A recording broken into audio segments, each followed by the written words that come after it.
Assalamualaikum warahmatullahi wabarakatuh. Alhamdulillahi rabbil alamin. Wabihi nasta'inu ala umurid dunya waddin. Wassalatu wassalamu ala ashrafil anbiya'i wal mursalin Sayyidina Muhammadin wa alihi wa sahbihi ajma'in. Wa ba'du. Patut kita bersyukur kepada Allah Subhanahu wa ta'ala yang telah melimpahkan berbagai macam nikmat, rahmat, inayah, hidayah kepada kita semua, sehingga dalam kesempatan di pagi hari ini yang penuh dengan berkah, di hari pertama kita berpuasa di bulan Ramadan, kita bisa hadir di masjid ini untuk mengikuti sholat subuh secara berjamaah, dilanjutkan dengan kuliah subuh.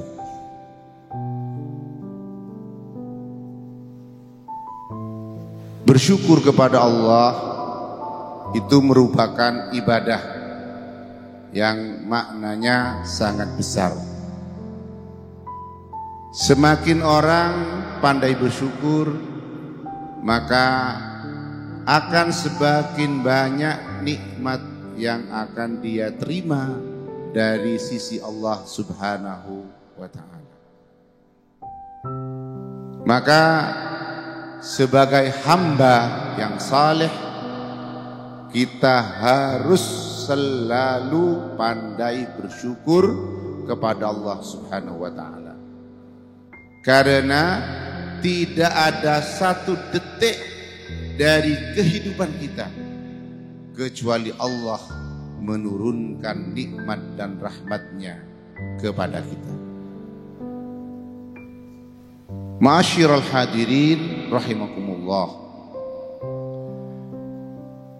Puasa Ramadan mengandung berbagai macam manfaat.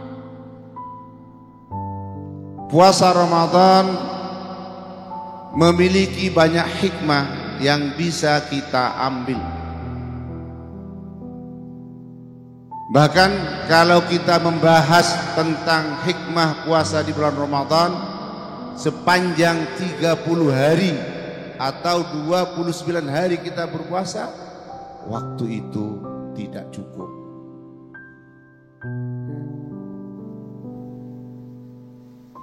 Salah satu hadis yang menerangkan betapa banyak hikmah dalam bulan Ramadan, sampai-sampai apabila umat Nabi Muhammad betul-betul memahami rahasia yang ada dalam bulan Ramadan, maka dia akan berharap hari-hari sepanjang 1 tahun adalah menjadi hari-hari puasa.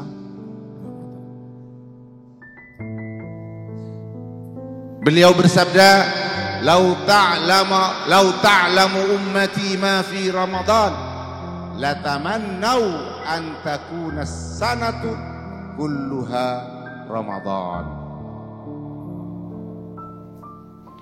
Andai kata umatku memahami apa yang terkandung dalam bulan Ramadan,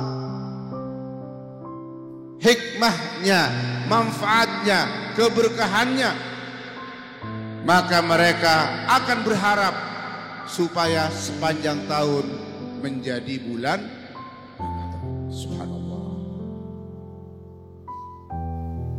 Oleh sebab itu, mari kita sekarang mencari apa hikmah daripada datangnya bulan Ramadan bagi kita. Jangan lewatkan bulan Ramadan begitu saja sebagai bulan yang rutin datang setiap tahun 1 kali. Jangan biarkan bulan Ramadan bersama kita tanpa kita melakukan sesuatu yang bisa dengan sesuatu tersebut kita menemukan rahasia yang ada di dalam bulan Ramadan. Dalam kesempatan ini saya hanya akan menjelaskan satu hal. Salah satu hikmah daripada bulan Ramadan adalah melalui puasa di bulan Ramadan kita belajar mengendalikan diri. Orang yang untung dalam hidupnya adalah orang yang bisa mengendalikan dirinya. Orang yang berhasil menjalani hidupnya adalah orang yang bisa mengontrol nafsunya. Orang yang berbahagia dalam hidupnya dunia sampai akhirat adalah orang yang bisa menundukkan hawa nafsu yang ada di dalam dirinya. Salah satu tanda orang yang berbahagia ketika kelak di akhirat, dia oleh Allah Ta'ala ditempatkan di dalam surga. Ternyata syarat untuk masuk surga itu apa?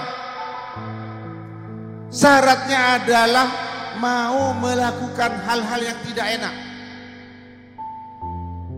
Coba sholat, lebih enak mana dengan tidak sholat? Lebih enak tidak sholat. Lebih enak tidak sholat.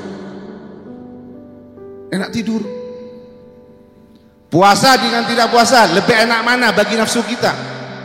Lebih enak tidak puasa. Sebaliknya kalau ingin masuk neraka, jalannya gampang. Ikuti saja yang enak-enak. Ikuti saja apa kemauan nafsu kita. Ikuti saja apa yang menjadi kehendak dari selera rendah yang ada di dalam diri kita. Mau tidur-tidur aja, gak sholat, gak puasa, minum-minum segala macam, termasuk bir, khamr, dan lain-lain barang yang memabukkan. Itu jalan yang mudah masuk ke dalam neraka. Nabi bersabda dalam sebuah hadis, huffatil jannatu bil makarih wa huffatin naru bisyahawat. Surga itu dikelilingi oleh hal-hal yang tidak disukai oleh manusia, sedangkan neraka dikelilingi oleh hal-hal yang disukai oleh manusia. Maka ingin masuk neraka begitu mudah, ikuti hawa nafsu. Sedangkan kalau ingin masuk ke dalam surga, banyak hal yang kita tidak sukai, tapi itu yang harus kita lakukan kalau memang ingin masuk surga. Nah, supaya kita mampu melakukan hal-hal yang kita tidak sukai, mau sholat 5 waktu dengan berjamaah, ditambah dengan sholat-sholat sunnah, mau puasa sepanjang bulan Ramadan, tidak pernah melakukan penipuan dalam puasa, pura-pura puasa padahal tidak puasa. Kemudian selalu menegakkan akhlakul karimah dalam kehidupan sehari-hari dan selalu menjauhi al-akhlak al-madhmumah yang tercela. Syariat Allah betul-betul dilaksanakan. Ini semua bisa kita lakukan apabila kita bisa menundukkan hawa nafsu yang ada di dalam diri kita. Sebenarnya berhasil tidaknya seseorang bukan dipengaruhi oleh lingkungan sekitarnya. Bukan karena ada orang lain yang mengganggu jalan dia untuk menjadi orang sukses. Bukan karena ada pihak lain yang menjadi pesaing dia untuk menjadi orang yang berhasil. Yang menjadi pengganggu dia adalah hawa nafsunya yang ada di dalam diri. Maka kunci sukses seorang hamba Allah dalam menjalani kehidupan di dunia ini, dalam meraih keberhasilan dalam dunia sekarang sampai nanti di akhirat, adalah terletak pada mampukah dia mengendalikan dirinya, mampukah dia menundukkan musuh yang ada dalam dirinya, yaitu hawa nafsu yang ada di dalam darahnya. Ada satu hadis yang menyatakan, a'da aduwika nafsuka allati bijambaika. Sesungguhnya musuhmu yang paling bebuyutan, musuhmu yang paling berbahaya adalah nafsumu yang ada di dalam dada kamu. Bukan teman yang sebelah kanan kamu, bukan pula teman yang sebelah kiri kamu, bukan teman yang di depan kamu, bukan teman yang di belakang kamu, tetapi adalah nafsumu sendiri yang bersembunyi di dalam dada. Maka anak-anakku sekalian saya cintai, ingatlah, ingatlah, ingatlah, musuh kita yang menghambat kita untuk menjadi orang sukses adalah hawa nafsu. Dan mari sekarang melalui puasa Ramadan kita belajar mengendalikan hawa nafsu kita. Dimulai dari ketika kita berpuasa, biarpun lapar, biarpun di tempat sembunyi ada makanan dan minuman, kita betul-betul tidak makan. Mulai sejak terbit fajar sampai terbenam matahari. Kalau sudah besar, punya pasangan, nafsu kita tetap kita kendalikan. Selama dalam keadaan puasa, kita tidak akan pernah melakukan hubungan yang dibolehkan, yaitu antara suami istri. Belajar mengendalikan nafsu. Kemudian dikembangkan lagi agar supaya panca indera kita yang ada 5 ini jangan sampai melakukan hal-hal yang dilarang oleh Allah Subhanahu wa ta'ala, dan seterusnya, sehingga puasa kita makin hari makin bermutu dan kita menjadi orang yang mampu mengendalikan diri dengan sebaik-baiknya. Mudah-mudahan anak-anakku semua, dengan kalian memiliki kemampuan mengendalikan diri, kalian dengan taufik dan hidayah dari Allah Subhanahu wa ta'ala menjadi anak-anak yang berhasil di dunia sampai akhirat, dan masa depan kamu menjadi masa depan yang cemerlang. Amin ya rabbal alamin.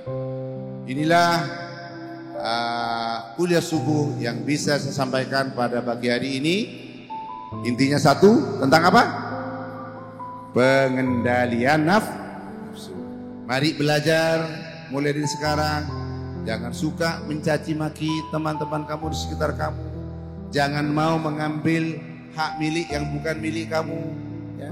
Jangan suka merendahkan, jangan suka memaki, jangan suka menista. Ya.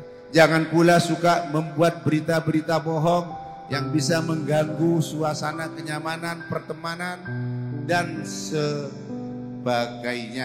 Itu semua harus dilatih ketika kita masih dalam keadaan muda belia. Kalau di masa muda sudah baik, insya Allah ketika kita dewasa akan menjadi lebih baik. Wallahul hadi ila siratil mustaqim. Wassalamualaikum warahmatullahi wabarakatuh.